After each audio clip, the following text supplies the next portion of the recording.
played really well today because we saw the decision of batting first was really worked well for Australia. But do you think how much runs Australia was short during the first inning? I mean, I think if you get over 200 there, you're probably winning the game.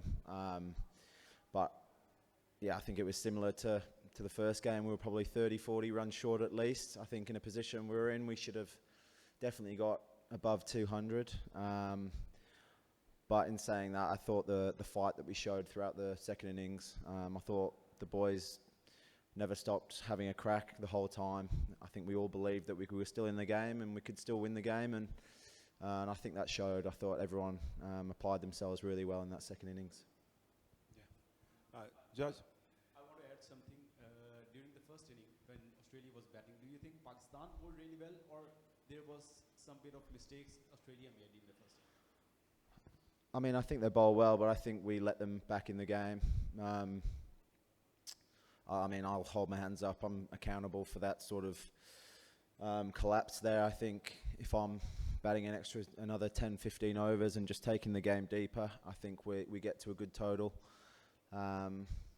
But things like run-outs and stuff, they just don't help in your batting innings, especially on wickets like that, that are tough to bat and tough to start your innings. And I think we've seen that in the Pakistan innings as well. As soon as you can get a wicket, you can get on a roll. So, yes, they did bowl well, but I think if we had our time again, we'd like to sort of resurrect a few of those mistakes.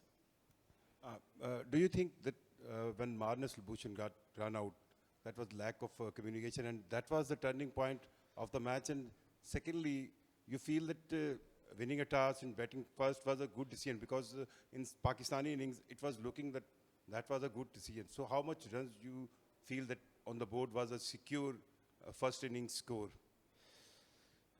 That's about 4 questions in one. I don't know where to start there.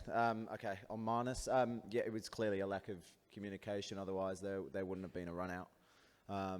I think just the fact that I'd played the ball off the back foot, it took me longer to get going, and Marnus was obviously coming back for 2. So, look, run-outs happen in cricket.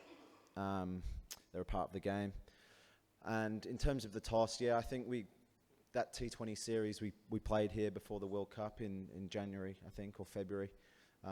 We sort of saw the wickets deteriorate more, and I think we batted second every game in that series, and it felt harder to obviously chase, which isn't usually the case with the dew and stuff, but it felt harder to chase, so we wanted to bat first in these games and put some runs on the board. How much total you were thinking about that batting first would be the good score on this pitch? Oh, I mean, I think in the second game, what did we get? 230, and we won by plenty. I think anything over 200, we were okay with. I think if you get over to if you're getting up to 220, 230, that's getting a pretty good score on those wickets. Yeah, Josh, so in the last match as well and today, we saw you pick up boundaries in the first power play. Was it like intentional that you wanted to accumulate as much runs as possible when the ball was hard on you? And secondly, I wanted to ask that, towards the end of the innings, as innings go deep on such surfaces, what is the best way to score? To answer your first question, no, we didn't try push too hard in the power play. It almost felt like it was still difficult, even to the pace bowlers. It felt the ball was coming off the wicket at different paces. And I actually think when the ball was harder, it was spinning more and playing more tricks. So it actually felt tougher earlier. And sorry, what was your second question? How do you score on such surfaces as the match goes deep? With the ball getting soft and all? Yeah, I think when the ball got soft, it still spun, but it was slower spin and it was more consistent. But then obviously you add reverse swing into the equation towards the end of the innings, so potentially a bit more pace on the ball, there's more opportunities to score there. But yeah, it's tough in those conditions. Just one question. Josh, a few of the young players from Australian side performed really well in this series, especially in the unfamiliar conditions. So how encouraging is this for Australian team, especially when you guys are going to Bangladesh for the next series? What was it, sorry? How Few encouraging. of the young players performed really well in this series. So how encouraging is this as you guys are going to Bangladesh for the next series? Yeah, I think it's a great experience for them. I said that to Ollie Peak. Like, this is you don't get harder conditions for an Australian than these, really. It's so foreign to us. It's still tough for me coming back here. It's probably my 4th time in Pakistan. It's still really hard even now. So I just told him just to take it all in. I think a lot of the guys are still learning in these conditions and learning their game plans, how to combat swing, reverse swing, spin, that sort of thing. So yeah, there's a lot of lessons to take. I think there's been a lot of positives from this series throughout the squad, and yeah, we took some good learnings out of it.